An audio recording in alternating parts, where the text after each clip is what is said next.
Hello everyone, स्वागत है आपके अपने यूट्यूब चैनल मैथ्स लवर आज के पे। इस क्लास में हम गुणनखंड के द्वारा एचसीएफ तथा एलसीएम निकालना सीखेंगे। यानी हम गुणनखंड के द्वारा मौसों और लौसों निकालना सीखेंगे।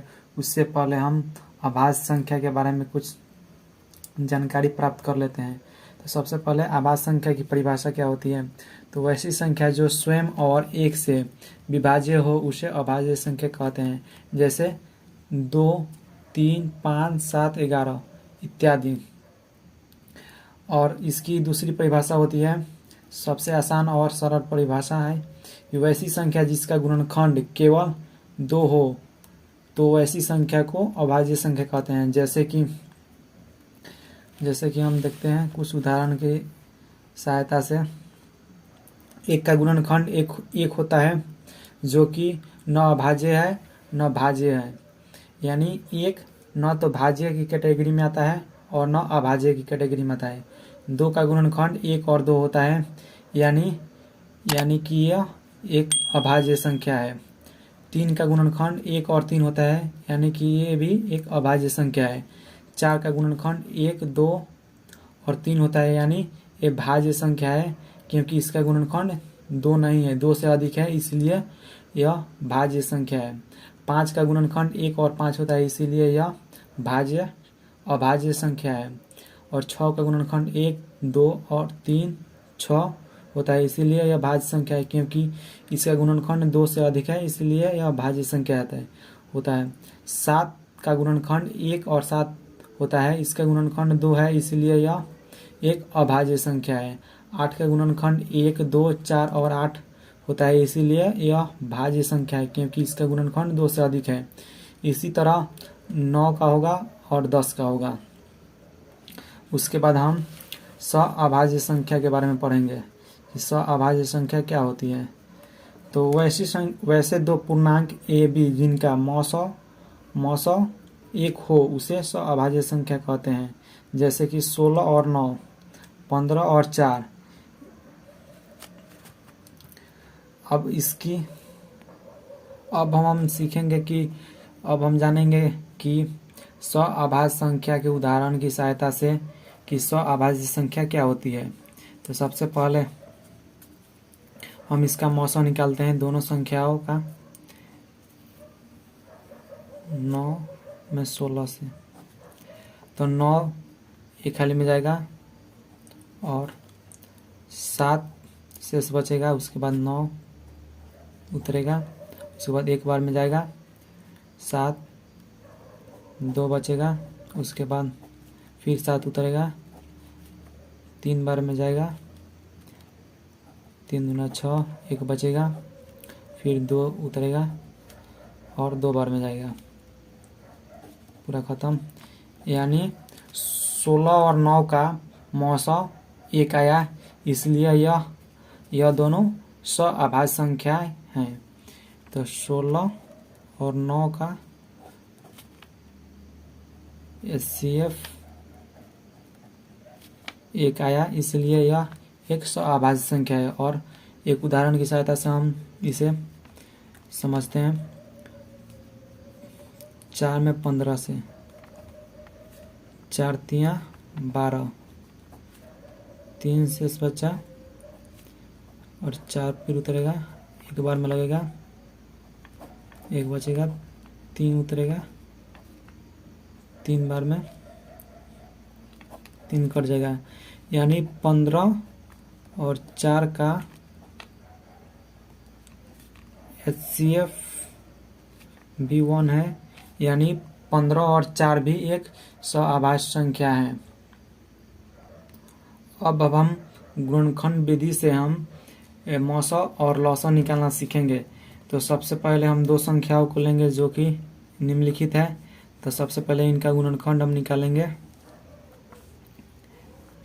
6 का गुणनखंड 2 बार में जाएगा, 3 हो जाएगा, और 3 बार में जाएगा तो 1। और 20 का गुणनखंड निकालते हैं। 20 का 2 बार में जाएगा 10, फिर 2 बार में 5, फिर 5 बार में 1। और यहाँ पर हम लिखेंगे 6 बराबर 2 गुने 3 और 20 बराबर 2 गुने 5। और अगर मौसा निकालना हो, मौसा बराबर तो 6 में और 20 में जो कॉमन संख्याएं हैं उसे हम यहाँ पर लिख लेंगे। तो ये 6 और 20 में 2 कॉमन है, तो इसका मौसा क्या होगा, इसका मौसा 2 होगा। और लौसा के लिए होता है कि जो कॉमन होता है वो भी लिखते हैं, और जो ना भी हो उसे भी लिखते हैं। तो इसमें कौन कौन सी नहीं है, 3 नहीं है, 3 नहीं है, उसके बाद 2 नहीं है, उसके बाद 5 नहीं है। और इसका गुना कर देंगे, 5 दूना 10, 10 तीन 30, 30 दूना 60। तो इसका लौसा 60 हो जाएगा। और हम तीन संख्याओं का गुणनखंड निकालेंगे, और इससे हम मौसा और लौसा ज्ञात करेंगे। सबसे पहले हम 8 का गुणनखंड निकालते हैं। 2 से लगेगा 4, 2 से होगा फिर 2, और फिर 2 से होगा 1। उसके बाद 9 का 3 से होगा 3, फिर 3 से होगा 1। उसके बाद 25 का 5 से होगा 5 वाली में, फिर 5 से होगा एक बार में। फिर उसी तरह लिखेंगे 8 बराबर 2 गुने 2 गुने 2। फिर 9 बराबर लिखेंगे 3 गुने 3।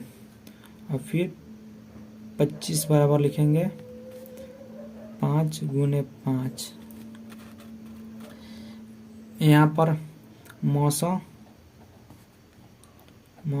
इसमें कुछ भी नहीं मिल रहा है, तो यहाँ पर मान लीजिए सब में 1 1 1, सब में 1 है, इसीलिए हम मौसा बराबर 1 लिख देंगे। उसके बाद लौसा बराबर सभी का गुना कर देंगे। तो 2 3 है,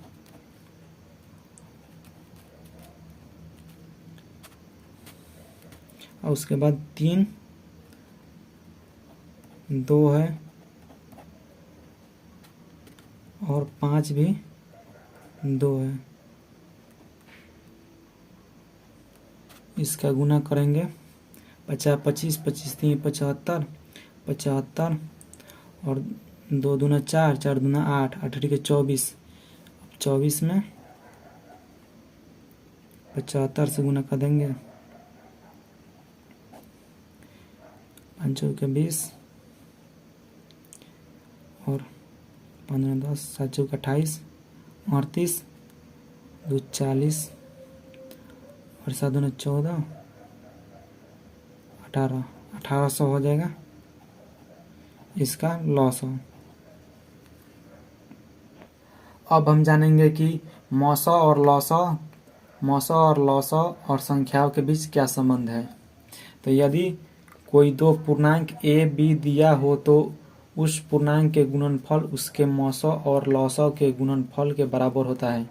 इसे हम उदाहरण के तौर पर समझते हैं कि पहली संख्या और दूसरी संख्या का गुणनफल उसके लौसा और मौसा के गुणनफल के बराबर होगा। तो सबसे पहले हम वही लेंगे जो पहले हम लौसा निकाल चुके हैं 6 और 20 का। तो 6 और 20 का मौसा 2 निकाले थे, और 6 और 20 का लौसा 60 निकाले थे। तो दो संख्या क्या है, 6 और 20 है, और मौसा 2 और 60 है। तो 60 में 2 से गुना कर देंगे, क्योंकि लौसा गुने मौसा है, तो 60 गुने 2, और यहाँ पर a गुने p यानी पहली संख्या गुने दूसरी संख्या। तो 6 में 20 से गुना करेंगे तो 120 आ जाएगा, और 60 में 2 से गुना करेंगे तो 120 आ गया। यानी साबित हो गया कि यदि कोई दो पूर्णांक दिया गया हो तो पूर्णांक के गुणनफल उसके लसों और मसों के गुणनफल के बराबर होंगे। तो हम यह लिख सकते हैं कि पहली संख्या गुने दूसरी संख्या बराबर लॉसा गुने मासा। इसकी सहायता से हम कुछ सूत्र का उत्पादन करेंगे। अब सूत्र कैसे उत्पादन करेंगे, हमें निकालना हो और दिया हो कोई कि मौसा और दिया हो और लौसा दिया हो। अब आप पहली संख्या या फिर दूसरी संख्या दिया हो और कोई एक संख्या निकालने को बोले तो पहली संख्या बराबर क्या होगा, पहली संख्या बराबर लौसा गुने मौसा बटा दूसरी संख्या। और दूसरी संख्या निकालनी हो तो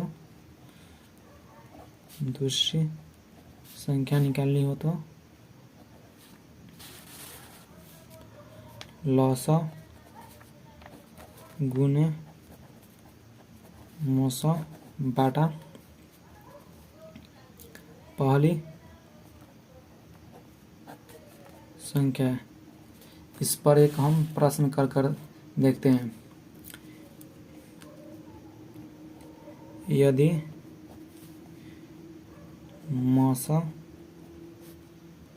बराबर 5 और लौसा बराबर 16 हो और पहली संख्या 4 हो तो दूसरी संख्या ज्ञात कीजिए। इसके लिए हम वही सूत्र लगाएंगे, दूसरी संख्या यानी b बराबर HCF इंटू LCM बटा A। तो यहाँ पर HCF कितना दिया हुआ है 5 और LCM 16 बटा 4। तो 16 4 बार में कट जाएगा, यानी दूसरी संख्या है जो 20 है।